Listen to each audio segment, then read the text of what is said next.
How Islam began in under 10 minutes. Not a problem. We've started. Okay, so travel back in time with me to a land far, far away and long, long ago. Mecca and Arabia, about the year 570. Mecca is important for 2 reasons. 1, the Kaaba is there, an ancient temple built to worship God. And 2, Muhammad, peace be upon him, was born in Mecca. Now, problem. I can't show you Muhammad because it wouldn't be right. I'll tell you why in a bit. But in the meantime, here's his name in Arabic. Nice. Back in the day, Mecca was a lawless place. The only way to be safe was to have backup. Lots of rich big brothers who'd beat up anyone who got in your way. So the place was ruled by the most powerful families who could do pretty much what they wanted. And religion didn't help. By this time, the Kaaba had been filled to overflowing with 360 idols that did nothing to help anyone. So it was a tough place to grow up if, like Muhammad, you were a poor orphan and believed in just one God you couldn't see, like the Jews and the Christians. He called him Allah, the God, in Arabic there. Muhammad's dad died before he was even born, and his mum died when he was just 6. So he was brought up by his grandfather, Abdul Muttalib, and then, when he died too, by his uncle, Abu Talib, who had the respect of the city's ruling families, so Muhammad was safe for the time being. Muhammad started out as a shepherd and then became a businessman, travelling about buying and selling stuff for rich clients. When he did some work for a rich widow called Khadija, she was so impressed by his honesty and skill that they ended up getting married, and for a while it looked like Muhammad was going places. Well, he was, but not how you think. Every year in the month of Ramadan, different calendar, different names for the months, there was a big party around the Kaaba when people made sacrifices to the idols. Muhammad hated it, so he'd get out of town and sleep in a cave he'd found on top of a nearby mountain. One night, Muhammad's praying to Allah when wham! There's the angel Jibreel, you might say Gabriel, standing right in front of him. Read, says the angel, but Muhammad couldn't read. No schools, you see. Jibreel keeps on at him. 3 times he says, read. Then he grabs hold of Muhammad and wham! Again, it's like Muhammad's learnt the words off by heart. So he recites the message out loud. Read in the name of your Lord, who created man from a drop of blood. Read, for your Lord is most generous. He who taught by the pen, taught man what he did not know. It was a message from Allah. God was speaking to him just like he'd spoken to the prophets in the Jewish and Christian holy books, which meant he was a prophet too. The messages continued for the rest of Muhammad's life. Allah gave him the words to say and the prophet recited them. The words were written down by his friends, and years later they were collected together and became the Muslim holy book, the Quran, which means recitation, because Muhammad recited it, you see? Anyway, that was much later, so back to the night of power.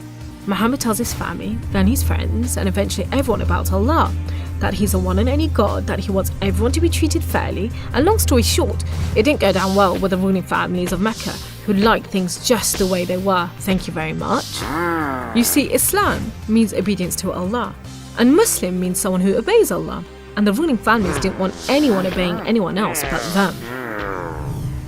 So the people who believed in Muhammad's message, the Muslims, were given a hard time. Some were even tortured and killed. A few of them managed to escape to Abyssinia, Ethiopia.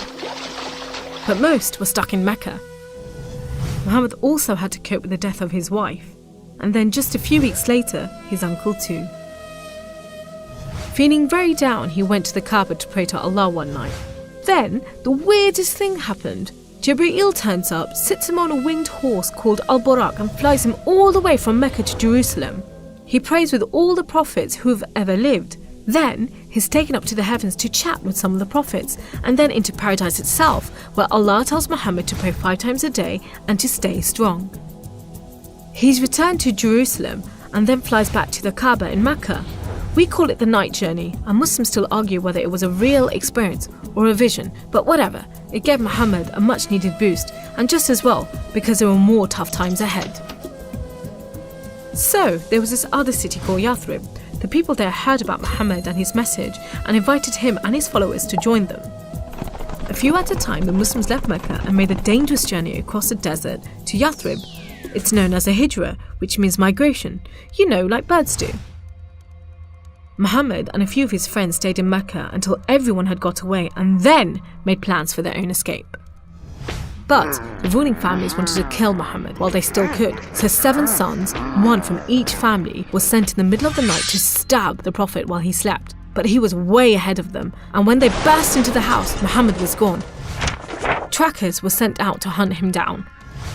Muhammad and his best friend Abu Bakr took a roundabout route to try and shake off the pursuit, but the trackers were too good and slowly gained on them. So Muhammad and Abu Bakr hid in a cave and prayed that no one found them. The trackers found the cave all right, but they didn't bother going in to search. There was no way Muhammad could be inside, they thought. There was a spider's web over the mouth of the cave and a nesting bird at the entrance. He must have given them the slip. So off they went, leaving Muhammad and Abu Bakr protected by a spider and a bird. Muhammad made it safely to Yathrib, which was renamed Medina al-Nabi, the city of the Prophet, but most people just call it Medina.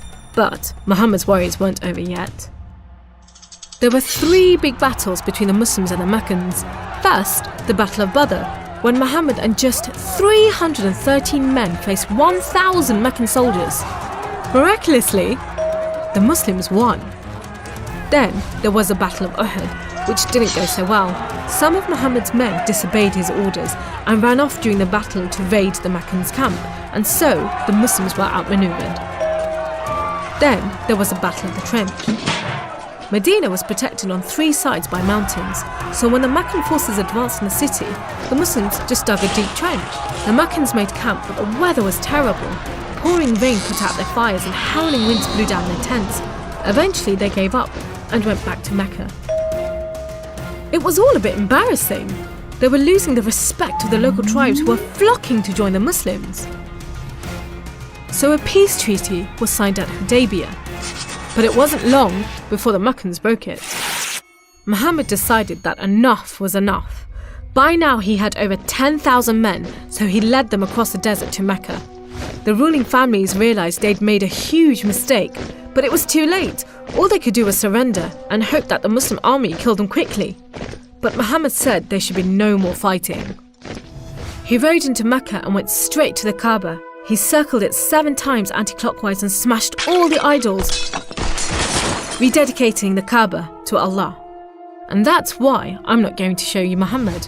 The Muslims wanted to make it totally clear that they only worship the one unseen God. So they didn't have any pictures of Muhammad in case anyone thought he was an idol, and they didn't have any pictures of Allah because he's like nothing on earth, so it would be impossible to draw him anyway. So there you go, how Islam began in under 10 minutes. How did I do?